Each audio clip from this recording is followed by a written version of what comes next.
The Lib Dems adopt socialism as their election policy, the Labour Party freak out over a random cyber attack, and we try to interview Chuka Umunna, the candidate for Westminster and City of London. Now, today's been an interesting day when it comes to the election news and what we did on this channel. So make sure you watch to the end of this video, because we try to meet the Liberal Democrats and Chuka Umunna, their candidate in London. So let's start with the Lib Dems. So they, as you know, they've always pretended to be the party of the moderates and the centre ground until now.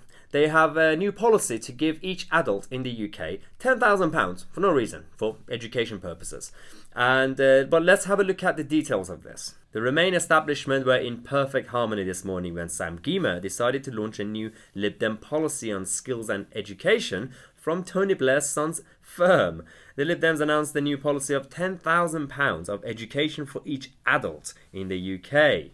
And they've said that it's all costed, it should be fine, they're not going to increase any taxes, or they're not going to borrow it much. Everything's actually fully focused on this program, but in reality, it's not. Now, let's do the simple maths when it comes to this policy. So there are just over 36 million adults in the UK. Now, even if we go with the 35 million to make it easier, 35 million adults times £10,000, that's £350 billion liability, if everybody actually get this, and which means that the national debt should be increased by 15% from £2.2 trillion to £2.6 trillion, with an ongoing liability of £7.6 billion each year. Yeah, you think Jeremy Corbyn was bad? Yeah, the Lib Dems can top that. This is absolutely ridiculous. This would completely bankrupt the country and the economy and the budget of Treasury. I have no idea what they're planning to do with this. It's a waste of money, it's a waste of time, and it's a waste of policy. But it's okay, because the Lib Dems are very cool, right? They're very edgy, they love Europe and all that stuff, and they're very good at social media. They've decided to create a fake WhatsApp conversation between Nigel Farage and Boris Johnson. Let's have a look at it. So they got this fake conversation, which is so badly made. It's basically, I think they made it on paint. It says it's a conversation between Nigel and Boris that says, "Nigel, old boy, are you there? Yes, Boris. Did you see me on the telly? Yes, I did. Look, Nigel, thanks so much for bailing me out." I mean, they think they're funny. Okay, boomer. Now, let's focus on the Labour Party, because Labour have completely lost their mind. Earlier this morning, there was a bit of a cyber attack, an issue with computers in Labour HQ. And basically what happened was, there was a bit of an issue, the malware, and they decided to completely lose it and say, "Oh, the Russians are here, the Russians are hacking us." And I'm like, why would Russia hack the Labour Party? They're on the same side. Are you kidding me? It's the last party that they would even think about attacking. But let's have a look at what's actually happened. So Labour was hit this morning, and they said it was a large-scale cyber attack. And Paul Mason, as usual, lost it. He said, "Oh, it started. Foreign interference in Britain's election is likely underway, and the security and intelligence services need to identify where this came from." And then there are a lot of people who've spoken to Labour staffers who have used to work there like about 5 years ago. They don't work there anymore, and their logins still work. I mean, that's the level of security that the Labour Party have. And then, as Dan Hodges said, here we go. Within space of less than an hour, shadow ministers are briefing that it was the Russians behind the cyber attack. Now, Labour went around earlier today, freaking out, saying that this was a sophisticated and surgical attack on our systems. You could have just basically upgraded your old computers. Basically what happened was, it was a digital vandalism, not a sophisticated surgical attack. Basically it was revealed that the cyber attack on Labour was digital vandalism, not a sophisticated surgical attack. And actually NCSC have said that it's actually been taken care of, and they actually closed the case because there's nothing to see here. But it was funny because Labour decided to go around and say, "This is it. The Tories, Trump, and Russia, aliens, everyone's here to stop us from winning this election." No, it's you and Jeremy Corbyn that's stopping you from winning the election. No one else. You guys. So basically, as I said earlier today, we went to central London, Westminster and City of London, to speak to various parties. We found the Conservatives. We also found the Lib Dems campaigning outside Sloane Square. We spoke to a number of voters, and we tried to interview Gyimah. Watch to see what happened.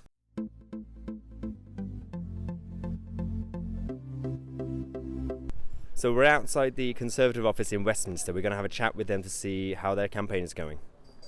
You've got two of Nikki Aitken's ward colleagues here, myself and Jackie. So we're local ward councillors with Nikki, and we're absolutely thrilled that she can actually hopefully take what the fantastic work that we've been doing in Westminster and actually take that up to the higher level to actually get the policies we need to actually help what we do on the ground become even more effective. What's been the reception so far when it comes fantastic. I rang one person this morning, and she said, actually, I'm downstairs giving some money. And I rang another who said that she was going to be 100 next year, so I was able to say, come to our tea dance. So that was great. So I'll bring you a letter from the Queen. I spoke to someone earlier this morning, and she said that she was a lifelong Conservative, but her husband always voted Labour, and her husband had met some of our young campaigners out at the tube stop last week in Westminster North, and had been convinced by the young and energy and optimism of our campaign. And she said, thank you, because I hadn't managed to do that in 30 years of marriage, and so that felt pretty good too. So we are here with the local Westminster Conservatives. They're actually telecanvassing right now, so we're going to have a chat with them to see what they're thinking. Going in Westminster. It's been fantastic. We are out every morning and evening talking to residents across the community. I run a local business that helps young people start their own companies, helping them create something out of nothing. And so I'm bringing my message about how we create more opportunities for young people across Westminster, how we back local entrepreneurs and small business owners when it can be so hard to compete, and also how we address crime and provide more housing for the people that live here. And who are the biggest competitors? Is it Labour or the Lib Dems? Or? So the biggest competitor is Labour, and the message that we're hearing from residents across the community is they don't want Jeremy Corbyn to be Prime Minister. Perhaps they own a local business and they're worried about what Mr. Corbyn would do to that, or perhaps they're part of our Jewish community or from all the different diverse groups that make up Westminster North, and they hate the intolerance and divisiveness of Jeremy Corbyn. And so we're fighting very hard against that. And there's a very clear choice at this election. Either we get it done and we move forward, or we dither and delay and continue having this frustrating process going on for months and months and years and years. And the people that I speak to want us to get the deal done, to move forward, and the only way to do that in Westminster North is to vote Conservative. Well, what do you think about the election? How's it going? I think Nigel has risked all really going in behind Boris, but I can see the sense in it. But what he didn't say, what worried me, is where's no deal? Is Boris got it on the table? Has Nigel got it on the table? He must tell us soon. yes. Yeah, we'll see how it goes, because yesterday's press conference with Nigel, it wasn't completely clear what he's going to be doing, so we'll have to wait and see the next few days till the end of the week. But yeah, we're going to wait for the Lib Dems. Hopefully they're going to let us interview them. So you work near here. What's your opinion on the election? I just think if you vote for it, you've got to stick by it. The country's got to stick by what it's voted for, right? Otherwise, what's the point of having parliament? Well, absolutely. Democracy is kind of at risk if you don't actually deliver. Yeah. And so you have kind of the flower shop business here in Sloane Square. Yep. How's the business going here? It's okay. It's always steady. Yeah? Yeah, can't moan. People nice here? Yeah, well, people are very nice around here. Reasons to be. Do you know who you're going to vote for in the election? Probably stay with Boris. Stay with Boris, yeah. We'll see how it goes.